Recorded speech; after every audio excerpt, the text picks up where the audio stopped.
student, I welcome you all to our Springdale Senior Secondary School online learning platform. Today we will be dealing Class 8 Chapter 4 Agriculture. In this video lecture we will get to know about agriculture and primary activities, different culture, farm system, type of farming, subsistence farming, commercial farming, major crop, agriculture development, farm in India, farm in USA. So let's see what is agriculture. It means the word agriculture is derived from Latin word ager or agri, means soil, and culture means cultivation.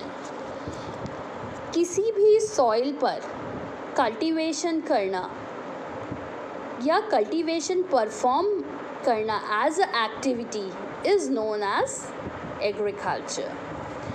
तो और ये जो agriculture का part है ये generally primary activities में आता है. तो जो वीट हमने ग्रो की है वो हमारे पास कैसे आएगी? ट्रांसपोर्टेशन के फॉर्म में आएगी.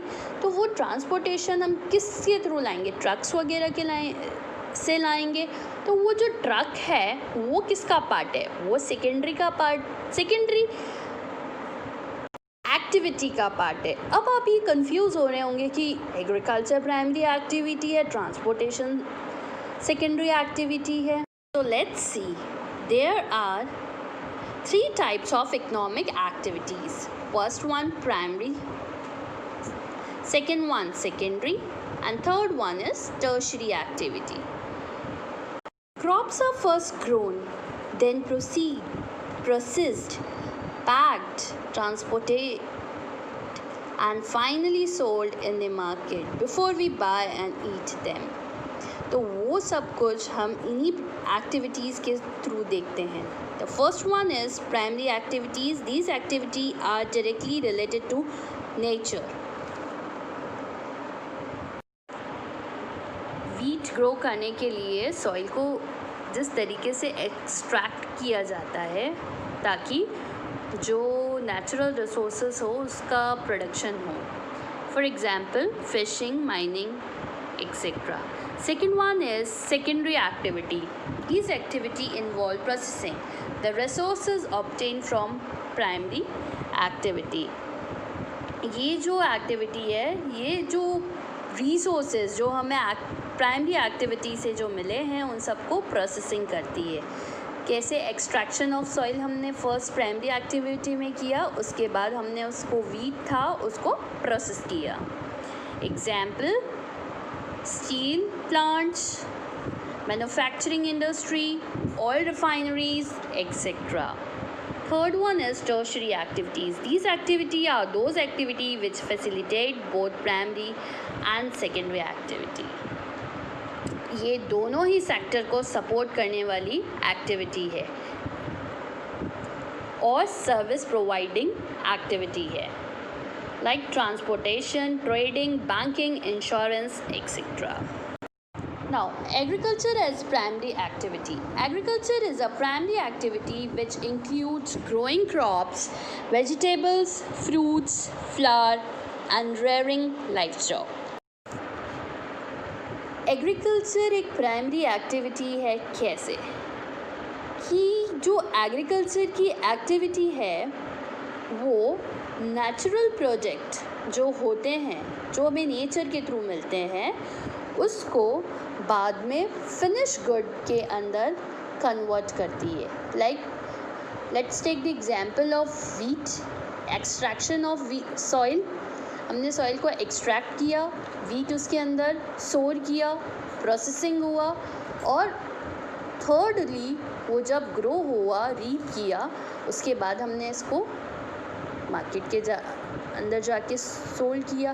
तो एक बहुत पूरा प्रोसेस लगता है कि एक नेचुरल रिसोर्स को कैसे फिनिश गुड के अंदर agriculture as a primary activity करती है. 50% of world's population is engaged in agricultural activity. जहाँ आप सभी को पता होगा कि 50% ऑफ जो वर्ल्ड्स पॉपुलेशन है वो डायरेक्टली इनडायरेक्टली किसी न किसी तरीके से एग्रीकल्चर में ही इन्वॉल्व है। 2/3 of India's population is still dependent on agriculture as primary activity। 2/3 of population कैसे कह सकते हैं? अभी कहीं भी कोई भी रह रहा है तो जो खाने के लिए या क्रॉप्स या वीट या राइस जो भी कुछ हमें रिक्वायरमेंट है हमारी बॉडी के लिए वो हमें कहाँ से मिल रहा है? हम कहीं ना कहीं उसको परचेज ही कर रहे हैं। और वो जो क्रॉप्स है वो कहाँ ग्रो हो रही है? फार्मर के वहाँ पे हो रही है। और जो फार्मर के वहाँ पे जो क्रॉप ग्रो हो रही है वो जो वर्क परफॉर्म कर रहे हैं उस वर्क को क्या बोलते हैं? प्राइमरी एक्टिविटी कहते हैं। तो इसी तरीके से देखा जाए 2/3 of the population like 66% of population तो एग्रीकल्चर के ऊपर ही डिपेंड करती है। Now factor influence crop. Major factor जो क्रॉप को इन्फ्लुएंस करते हैं वो क्या है? First one is soil and another one is climate. Soil बहुत ही मेजर रोल प्ले करती है किसी भी क्रॉप का कल्टीवेशन करने के लिए। How? Let's see. Land on which crop grow is known as land. जिस लैंड पे क्रॉप ग्रो होती है उस लैंड को या उस सॉइल को अरेबल लैंड कहा जाता है। नेक्स्ट फैक्टर जो था हमारा क्लाइमेट कैसे? It should be suitable. जब क्लाइमेटिक कंडीशन सूटेबल होगी, प्रॉपर उसको कल्टीवेशन के लिए proper sunlight, proper soil, proper temperature, जिस अकॉर्डिंग वो क्रॉप ग्रो कर रही है वो सब फेवरेबल होगा तभी वो क्रॉप कल्टीवेट कर सकेगी। Now different types of culture. तो अभी तक आपने एग्रीकल्चर पढ़ा ही था, उससे आप सोच रहे होंगे कि कल्चर कैसे रिलेटेड है डिफरेंट प्रोडक्शन के लिए या कल्टीवेशन के लिए। तो आप सभी को पता है कि एग्रीकल्चर में जो कल्चर वर्ड है वो एक लैटिन वर्ड है, उसका मतलब ही कल्टीवेशन होता है। तो उस कल्चर से और कितने ज़्यादा कल्टीवेशंस होते हैं वो हम देखते हैं। एग्री से एग्रीकल्चर, सेरी से सेरिकल्चर, पीसी से पीसीकल्चर, विटी से विटीकल्चर, हॉर्टी से horticulture. So let's see the definition of all these culture. First one is agriculture, the science and art of cultivation, soil, raising crops and rearing livestock, also called farming. ये एक तरीके से art और science दोनों का combo है। किस तरीके से साइंस सीड ग्रो किया और अलग अलग डिफरेंट स्टाइल होती है अपनी क्रॉप्स को ग्रो करने की, वो एज अ आर्ट है। तो जिस तरीके से क्रॉप ग्रो हुआ और उसके बाद उन्होंने प्रोडक्शन करना शुरू किया, that is known as agriculture. Next one is sericulture, commercial rearing of silkworm. ये सेरी वर्ड ही सिल्क वॉर्म से रिलेटेड है। किस तरीके से सिल्क वॉर्म अपना थ्रेड जो लीव्स है उसको खाता है, फिर जो प्रोड्यूस करता है उससे जो थ्रेड निकलता है उसे मार्केट में सोल्ड करते हैं, that is known as sericulture. Pisciculture, breeding of fish in specially constructed pond and tank। जितने भी पॉन्ड्स और टैंक में फिशेस को रखा जाता है फिर उससे उनसे सबका प्रोडक्शन और इनकम सोर्स होता है। Next one is viticulture, cultivation of grapes. किस तरीके से ग्रेप्स का कल्टीवेशन किया जाता है, उन्हें सेल आउट किया जाता है, ये सारा विटीकल्चर का पार्ट है। Horticulture, growing flowers, vegetable, fruits of commercial uses. किस तरीके से फ्लावर्स को, हाइल्ड वाले फ्रूट्स ग्रो किया जाता है, known as horticulture. Now next one is farm system. Agriculture and farming can be see as a system. Agriculture और फार्मिंग को एज अ सिस्टम बताया है कि किस तरीके से वो इनपुट होता है, प्रोसेसिंग होती है और आउटपुट रिज़ल्ट देता है। आप सब ने कंप्यूटर में पढ़ा ही होगा कि किस तरीके से हम किसी चीज़ को इनपुट करते हैं, उसके बाद जो हमारा CPU है उसको प्रोसेसिंग करता है और उसके बाद आउटपुट रिज़ल्ट देता है।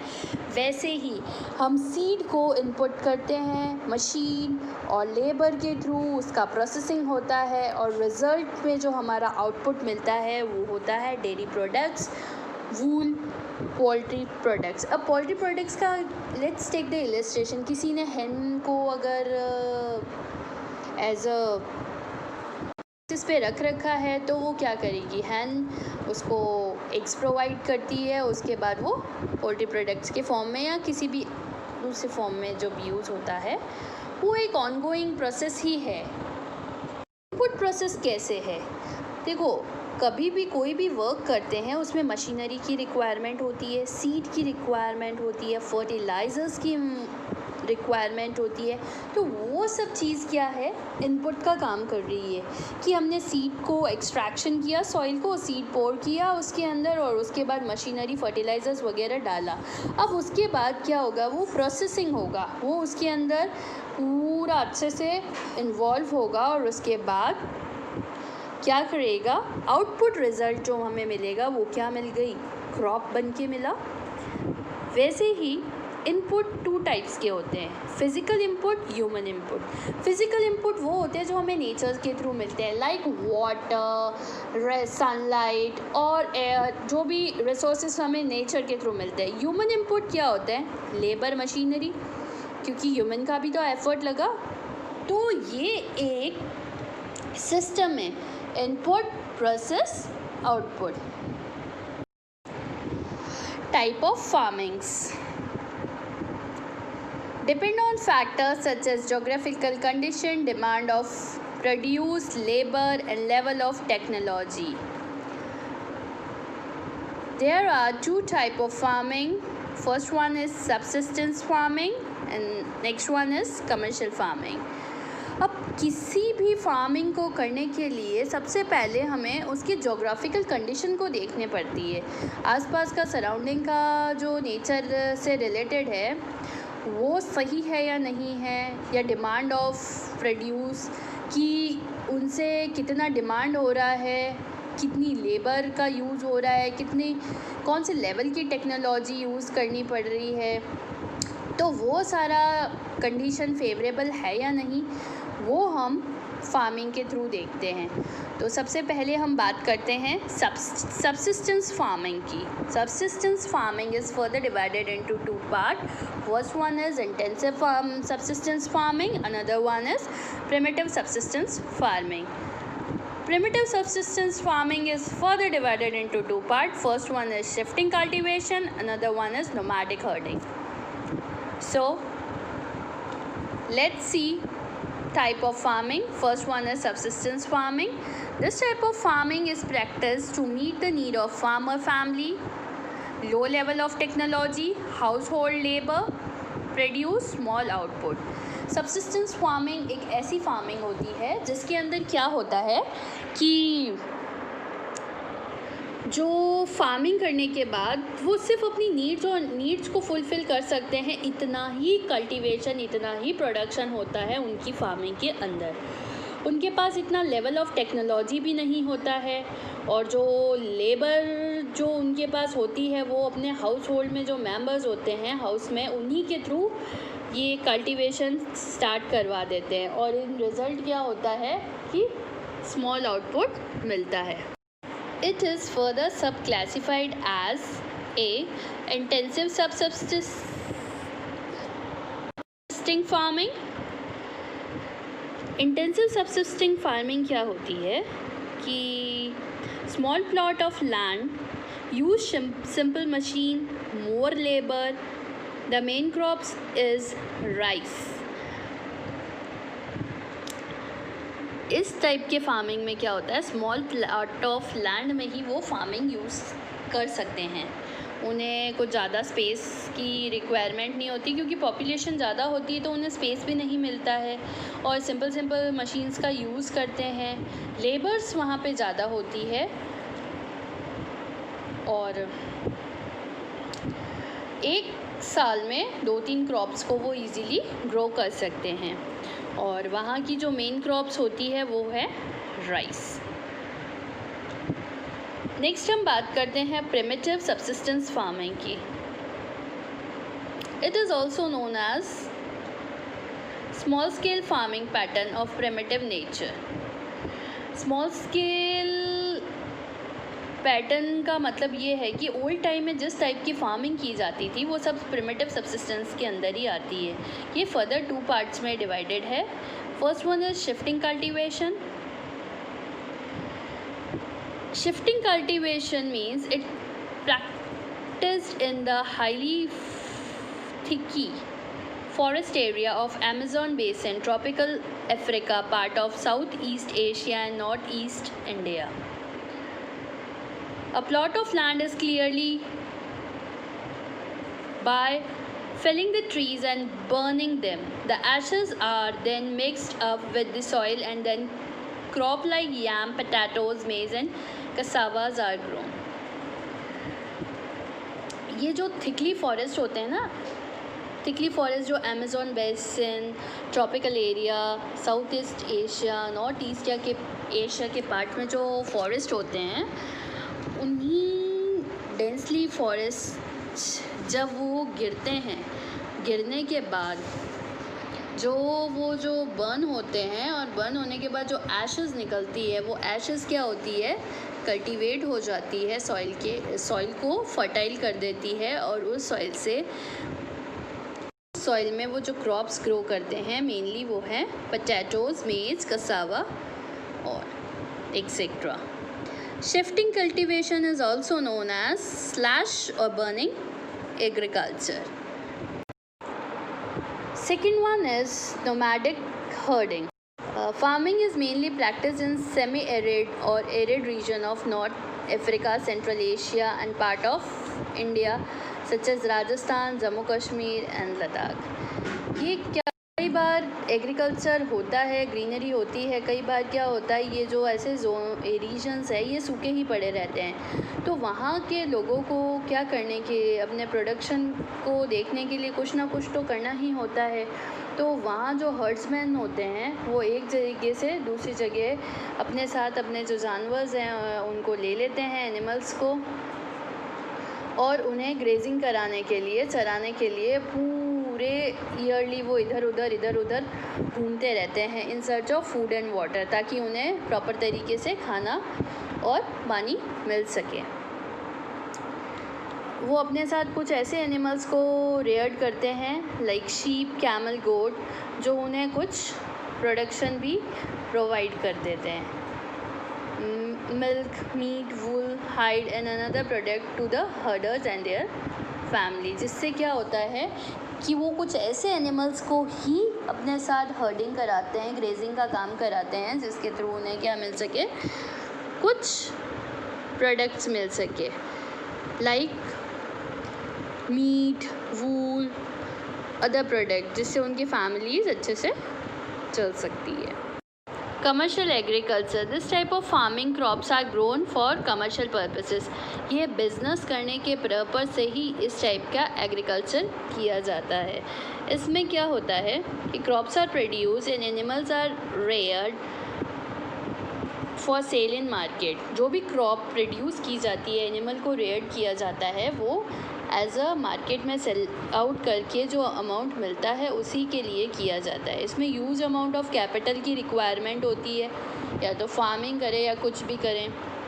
Work is done by machine. सारा कुछ जो काम या वर्क परफॉर्म किया जाता है वो कमर्शियल एग्रीकल्चर में मशीन्स के थ्रू ही होता है, जिसमें बहुत कल्टीवेशन भी होता है, तो इसमें कैपिटल का इन्वेस्टमेंट भी होता है। Now commercial farming is of 3 types. First one is commercial grain farming.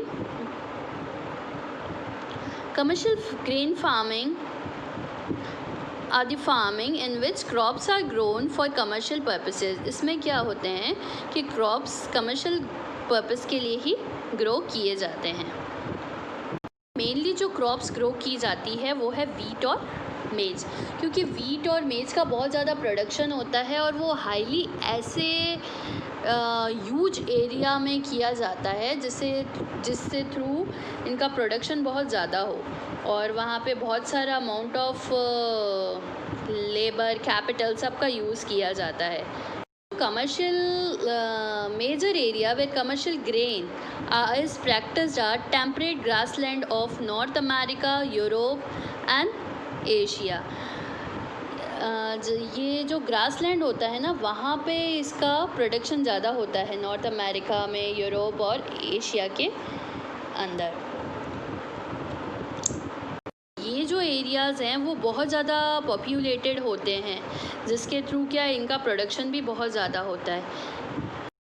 But ये जो क्रॉप होती है वो सिर्फ सिंगल क्रॉप होती है, सिर्फ कुछ सीज़न में ही इसको कल्टीवेट किया जाता है, क्योंकि वहाँ जो ऊपर ट्रॉपिकल जो रीजन होते हैं वहाँ पे सिवियर कोल्ड होती है कि उधर जो क्रॉप्स ग्रो करना पॉसिबल ही नहीं है. इसलिए कुछ सीज़न के लिए ही इसमें यहाँ पे क्रॉप कर दिया जाता है, फिर उसका प्रोडक्शन या कल्टीवेशन पूरे ईयर मिल जाता है.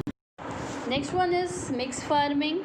This type of farming land is use for growing food and fodder crops and life stock. ये इस टाइप की फार्मिंग है जहाँ खाने के लिए भी क्रॉप्स यूज़ की जाती है और एज अ फॉडर के लिए भी क्रॉप्स ग्रो की जाती है. It is mainly practiced in Europe, Eastern USA, Argentina, Southeast Australia, New Zealand and South Africa. ये कुछ ऐसे कंट्रीज़ है जहाँ पे ये क्रॉप्स ग्रो की जाती है. Next one is plantation farming. In this type of farming, single crop such as tea, coffee, sugarcane, cashews, rubber, banana or cottons are grown. It's generally produced in the farm itself or in nearby factories. Plantation वही है कि या तो ये किसी particular farm house में ही grow करती है, जो नियर बाई छोटी छोटी फैक्ट्रीज़ होती है वहीं पे इनको ग्रो कर दिया जाता है, क्योंकि ये सिंगल क्रॉप होती है. Major plantation farms are found in the tropical region of the world. और जो मेन प्लांटेशन है इन क्रॉप्स का वो ट्रॉपिकल रीजन में होता है. ट्रॉपिकल रीजन आप लोगों को पता ही होगा, जो थोड़ा कोल्ड एरिया जो होता है ना, उसको ट्रॉपिकल रीजन कहा जाता है. Major crops. As the population is growing, the demand to meet the need of population is increasing. A large variety of crops are grown. The major crops of the world can be grouped as follows. Major crops: food crop, fiber crop, beverage crop. Let's see food crops. First one is wheat. Wheat, major food crop of the world used for bread across the world.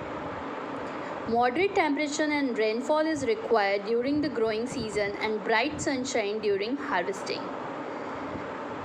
It is grown in Canada, USA, Russia, Argentina, Australia and in India. In India, it's grown as winter crop in the states of Punjab, Haryana and Western Uttar Pradesh. कि आप सभी को पता है कि wheat एक major food crop है, वो सारी जगह पे यूज़ की जाती है एज अ ब्रेड के फॉर्म में. तो जब वीट को ग्रो किया जाता है तो मॉडरेट टेम्परेचर जैसे रेनफॉल होना रिक्वायरमेंट है, कोल्ड रीजन में वो ग्रो करती है. और जब उसको हार्वेस्ट करते हैं तो बहुत ही ब्राइट सनशाइन होना चाहिए, तभी वो हार्वेस्ट होती है. और वीट बहुत से रीजन ऑफ द वर्ल्ड्स में भी फाउंड होती है, वो है Canada, USA, Russia and India. India में भी ऐसे बहुत से एरिया हैं जहाँ पे स्टेट्स है वहाँ पे ये ग्रो की जाती है, वो है Punjab, Haryana, western Uttar Pradesh. Next one is rice. Rice is also major food crop of the world. Staple diet of the people of tropical and subtropical region. Leading producer of rice in the world is China, followed by India, Japan, Sri Lanka and Egypt. अब आप बोलेंगे कि Egypt कैसे है, तो Egypt में जो सबसे लॉन्गेस्ट रिवर आपने सुना होगा नाइल रिवर है, उसके थ्रू ये जो वाटर है वो डिफरेंट कैनाल के में जाता है और उसके थ्रू राइस का अच्छा कल्टीवेशन हो जाता है। In waste Bengal and Bangladesh 2 to 3 crops can be grown in a year। एक जो बांग्लादेश और वेस्ट बंगाल है वहाँ पे 2 to 3 क्रॉप्स ईजीली ग्रो कर सकते हैं एक ईयर में। Next one is maize. Maize is commonly known as corn and is grown in the area having moderate temperature, rainfall and plenty of sunshine. It's required well-drained fertile soil। सभी को पता है कि मेज एक कॉर्न है और इसको ग्रो करने के लिए मॉडरेट टेम्परेचर चाहिए, बहुत ही ज़्यादा सनशाइन की रिक्वायरमेंट है और फर्टाइल सॉइल की रिक्वायरमेंट है। The largest producer of maize is USA, followed by China and Russia, Brazil, Mexico and India. Fourth one is millets. Millet is also known as coarse grain and can be grown in less fertile and sandy soil. जो millet है वो तो अगर हमारी जो land है वो fertile नहीं है और सैंडी सॉइल है तो वहाँ पे भी इजीली ग्रो हो जाते हैं।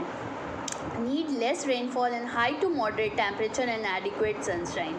उसे कोई ज़्यादा रेनफॉल की या एडिक्वेट सनशाइन की रिक्वायरमेंट नहीं है, वो इजीली ग्रो हो जाते हैं। जो मिलेट जो मेनली जो इंडिया में जो मिलेट्स ग्रो होती हैं वो है ज्वार, बाजरा एंड रागी। इंडिया में ये राजस्थान, तमिलनाडु और आंध्र प्रदेश में ग्रो होते हैं और बाकी वर्ल्ड में ये नाइजीरिया, चाइना वहाँ पे ग्रो होते हैं। Now let's talk about now next is fiber crops. First one is cotton. Cotton required high temperature, low rainfall, about 210 frost-free days and bright sunshine for its growth. It grows in black and alluvial soil. It is mainly grown in Egypt, China, India, Pakistan, USA and Brazil. In India, it is mainly produced in the states of Gujarat, Maharashtra and Madhya Pradesh. It is a main raw material for the cotton textile industry.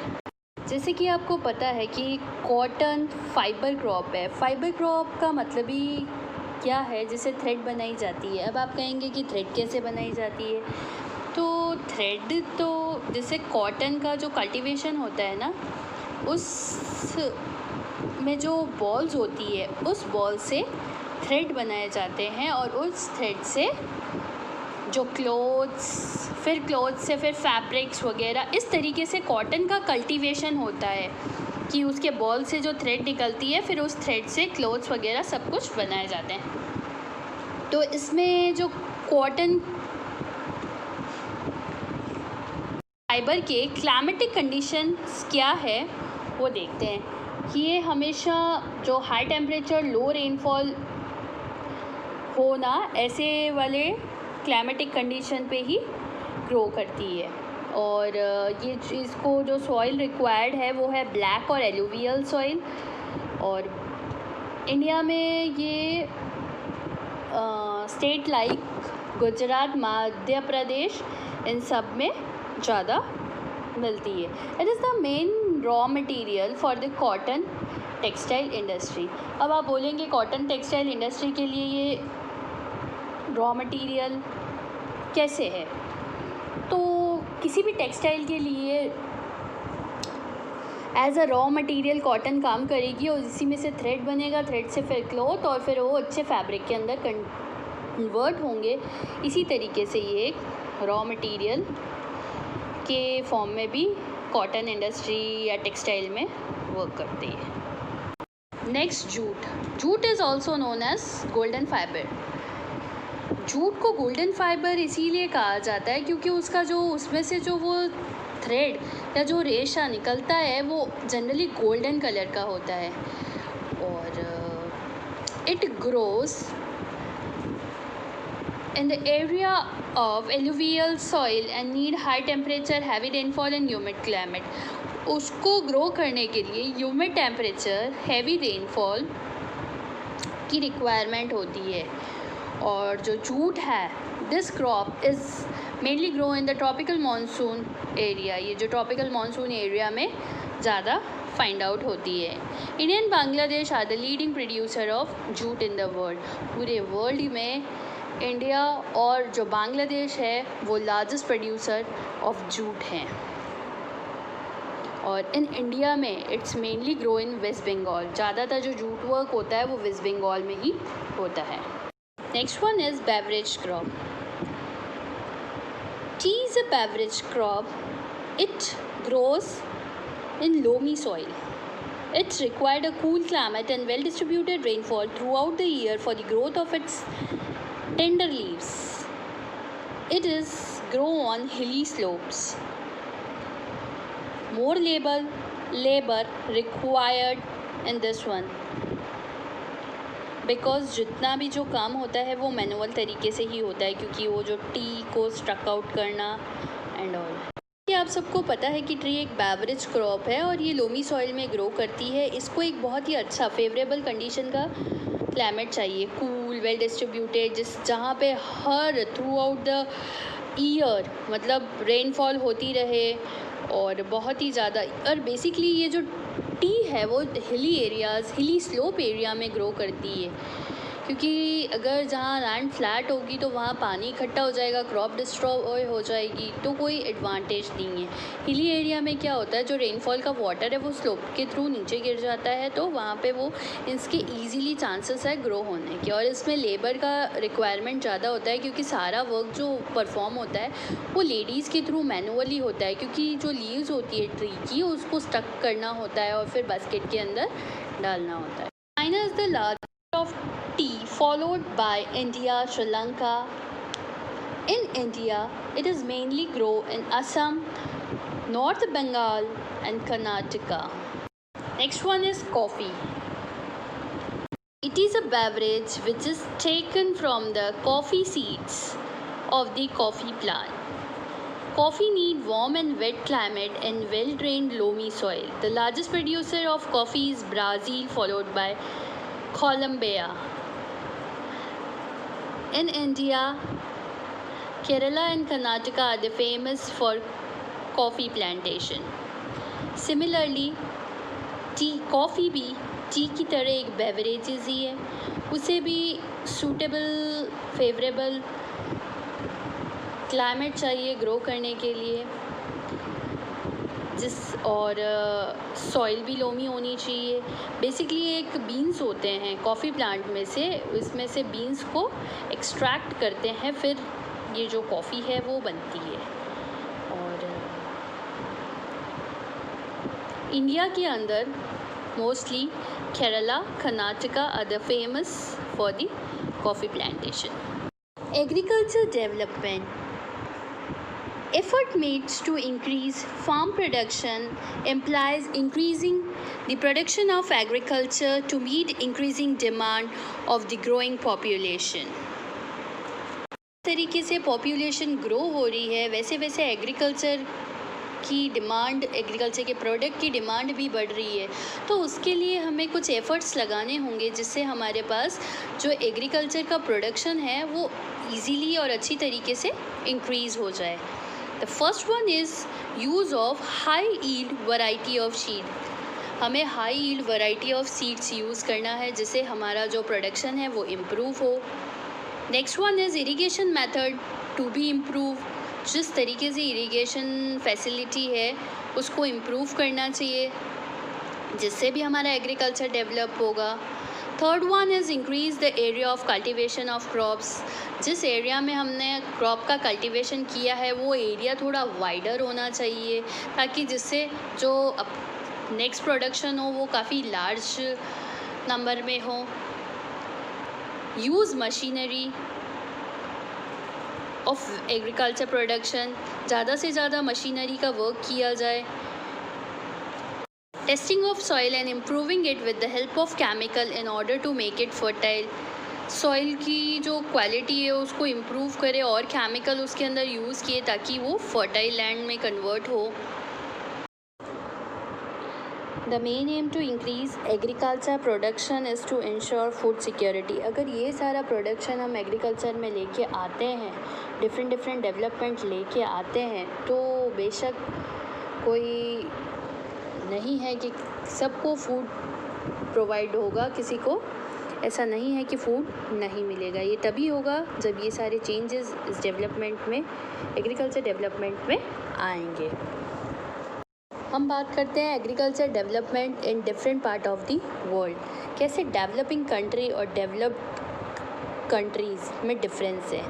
Developing country के अंदर intensive agriculture चलता है, वहीं develop country के अंदर commercial farming चलती है। Intensive agriculture small patch of land में होता था जिसमें लेबर तो ज़्यादा होती थी बट मशीन वर्क कम होता था। वहीं कमर्शियल फार्मिंग का एम ही यही था कि कॉमर्स जो भी हाई यील्ड, वो large area of land, capital, machinery investment होता था और मार्केट में जाके सेल आउट होती थी crops.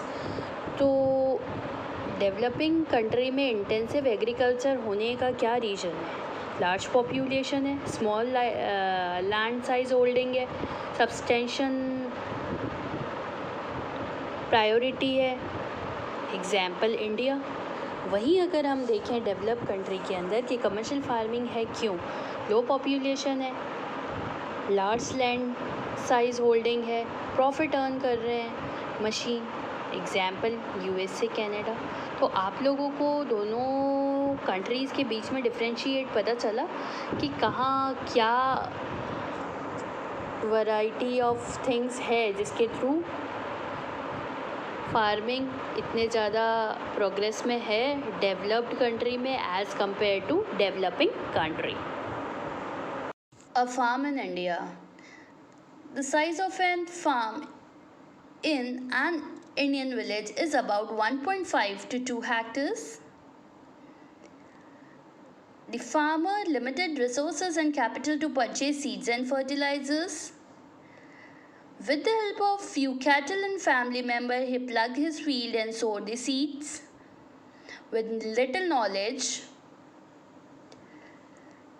he acquires fertilizers and pesticides to increase his production. He hired a tractor on rent. Still use the traditional method. Depending on his finances, which he take as a loan, he irrigate the land with best possible means and harvest the produce with hired labor and rented equipment. Not good storage facility, he immediate sell of his produce at a negotiating price. He also sell the produce of his cattle to the poultry to the cooperative society in the village. India एक developing country है, ना कि developed country. Developing country है ना कि developed country, तो उसमें जो प्रोसेसेस है वो धीरे धीरे। Now let's talk about the farm in India. India में जितने भी फार्म है फार्मिंग करने के लिए, उनके पास जो साइज़ है वो 1.5 to 2 हेक्टर्स ही हैं।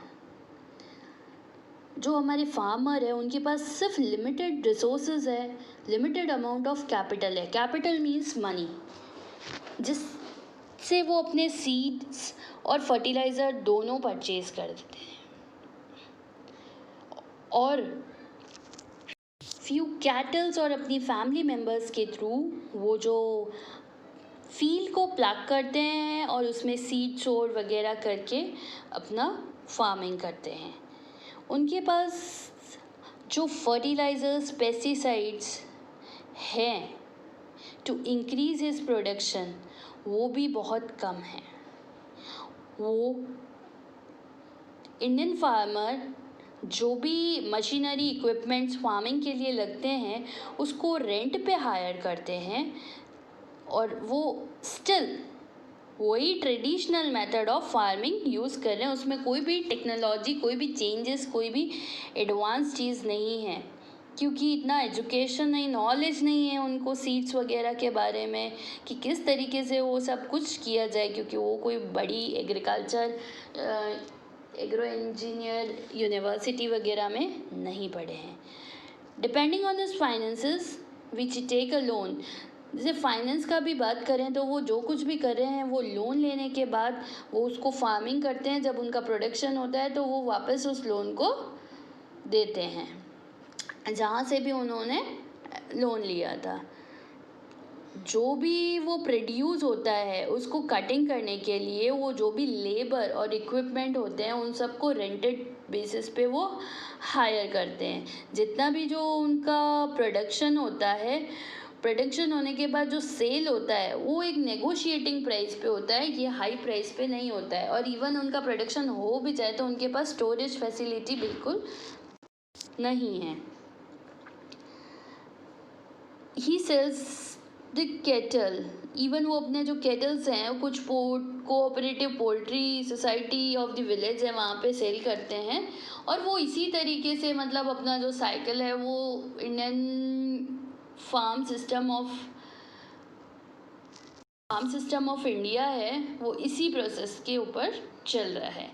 वही हम बात करें a farm in the USA. A farm in the USA.